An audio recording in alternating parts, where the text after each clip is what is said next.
සුබ දවසක් හැමෝටම. ඔන්න ඉතින් අද මම ඔයගොල්ලන්ව රිච් ලීෆ් ගාඩන් එකකට ආදරෙන් පිළිගන්නවා. ඉතින් අද මම ආවේ ඔයගොල්ලන්ට විශේෂ දෙයක් පෙන්වන්න. ඒ කියන්නේ දැන් සාමාන්‍ය ඔයගොල්ලෝ පෝච්චි වල පැල හිටවනවානේ. පෝච්චියක් වෙනුවට මොකද්ද පාවිච්චි කරන්න පුළුවන් තවත් දෙයක් කියලා මම අද ඔයගොල්ලන්ට පෙන්නනවා. ඒ තමයි මෙන්න මේක.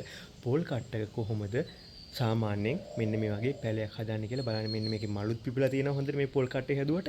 ඉතින් මාත් එක්ක මේ වීඩියෝ එක පුරාවටම රැඳිලා ඉන්න මම ඔයගොල්ලන්ට කියලා දෙනවා කොහොමද මෙන්න මේ විදියට පැලයක් හදාගන්න කියලා. අනිවාර්යෙන් මගේ channel එක subscribe කරලා නැත්නම් subscribe කරලාම තියාගන්න.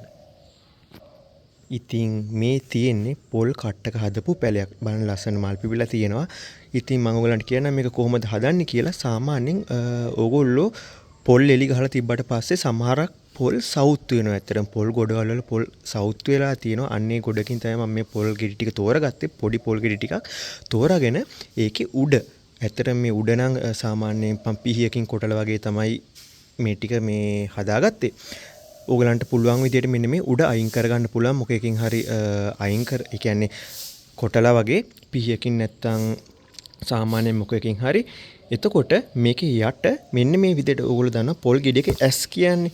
අන්නේ ඇස් කියන කොටස තමයි මේකේ යටට ගන්න ඕනේ. එතකොට ඒක හිල් කරලා තමයි මේකේ වතුර යන්න අපි හදා ගන්න ඕනේ. එතකොට මෙන්න මේ උඩින් වතුර දාපුවාම මෙන්න මේ පොල් ගෙඩියේ ඇස් වලින් වතුර යනවා. මොකද මෙන්න මේක ඇස් ටික පල්ලෙහාට ගන්න නිතරම මොකද හරිම ලේසි. එතකොට එතන සිදුරු තුනක් විද ගන්න වතුර යවා ගන්න.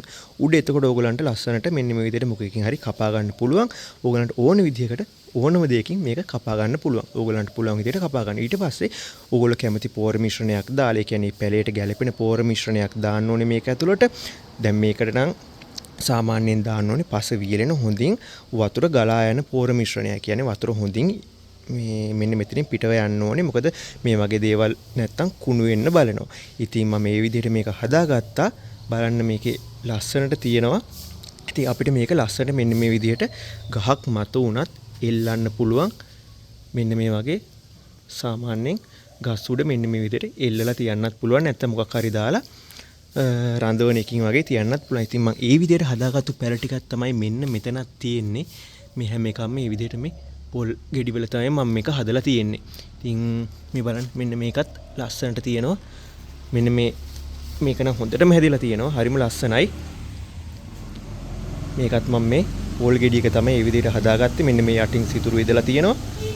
ලස්සනට මෙන්න මේ විදිහට පෝර දාලා තමයි හදාගන්න තියෙන්නේ. ඉතින් ඔයගලන්ට මේවට 20යි 20යි 20 කියන දියර පෝර එක සතියකට පාරක් විතර දාන්න පුළුවන්. මොකද නිතරම මේකට සාමාන්‍ය 5 පෝර දාන්න අමාරුයි. කාලයකට පාරක් ඔයගලන්ට මේකෙන් පැලේ ගලවලා මේ ඒ පෝර වගේ දාන්න පුළුවන්. නැත්නම් ඉඳලා හිටලා මොනවා හරි ගොම වගේ දිය කරලත් මේකට වක් කරන්න පුළුවන්. එතකොට මෙන්න මේ විදිහට හොඳට හැදෙනවා. ඉතින් ඔන්න මම අද ඔයගලන්ට අරන් ආවේ පෝච්චියක් වෙනුවට භාවිතා කරන්න පුළුවන් පරිසරයට හිතකාමී තවත් දෙයක් ගැන. ඉතින් මම හිතනවා මේ වීඩියෝ එක බලලා ඔයගලන්ට හොඳ අවබෝධයක් ආවයි කියලා. ඒ කියන්නේ මේ සම්බන්ධව දැනගත්තයි කියලා පොල් කට්ටකින් මොනවද කරන්න පුළුවන් කියලා. එහෙනම් ඉතින් මම තවත් වීඩියෝ එකකින් ආයෙමත් එන්න. ඔයගලන්ට මේ සම්බන්ධව මොන හරි ප්‍රශ්න දැනගන්න තියෙනවා නම් අනිවාර්යයෙන්ම කමෙන්ට් එකක් දාලා මගෙන් අහන්න.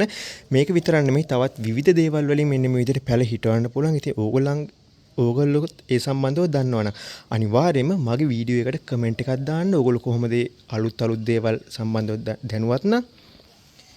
ඉතින් අද මම ඔයගලන්ට මේක තමයි කිව්වේ. මම කිව්වා වගේ අනිවාර්යයෙන්ම ඔයගොල්ලෝ මොන හරි අලුත් දේවල් ගැන දන්නවනම් කමෙන්ට් එකක් දාන්න. ඉතින් මගේ මේ channel එක අනිවාර්යයෙන්ම subscribe කරලා තියාගන්න. එතකොට ඉතින් හරිම ලස්සනයි මේක. මේ වගේ ගොඩාක් එකපාර ඒ කියන්නේ සාමාන්‍යයෙන් හිතන්නකො මේ වගේ පැල එකම જાතියේ පැල ගොඩාක් මේ විදියට හදලා කොහේ හරි ගහක ලස්සනට එල්ලලා තිබ්බනම් ගොඩාක් ලස්සනයි ගයක් ඉස්සරහට වගේ. ඉතින් ඔයගොල්ලෝත් අනිවාර්යෙන් හදාගන්න. මේ හොඳට මලුත් පිපෙනවා. කිසිම ප්‍රශ්නයක් නැහැ. පරිසරයටත් ගොඩක් හොඳයි. ඉතින් මම තවත් වීඩියෝ එකකින් ආයෙමත් එන්නම්. කිව්වා වගේ මගේ channel එක අනිවාර්යෙන්ම subscribe කරලා තියාගන්න. මම ඉස්සරහටත් ලස්සන වීඩියෝස් අරන් එන්නම්. මොන හරි ප්‍රශ්න තියෙනවා නම් අනිවාර්යෙන්ම කමෙන්ට් එකක් දාලා මගෙන් අහන්න.